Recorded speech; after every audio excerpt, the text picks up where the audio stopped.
Hey guys, welcome to my channel, and this video I'm going to show you how to upload HD photos to WhatsApp status.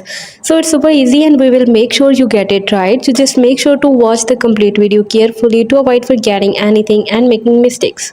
So let's get started. Open the WhatsApp app on your device. Now to upload the HD photos to the WhatsApp status, there are several things you can try. One of them is compress the photo. One way to upload the high quality photos on the WhatsApp status without losing the quality is to compress them. You can do this by sending the photo to.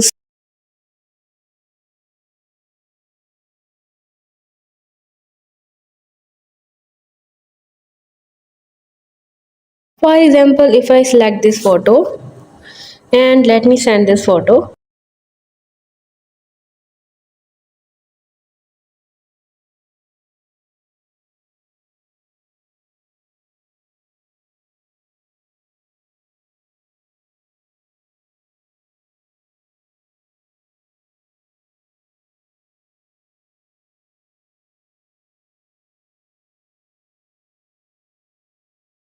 Also guys, you can adjust the WhatsApp setting. You can adjust the WhatsApp setting to best quality uploads to maintain the photo quality in the WhatsApp status. So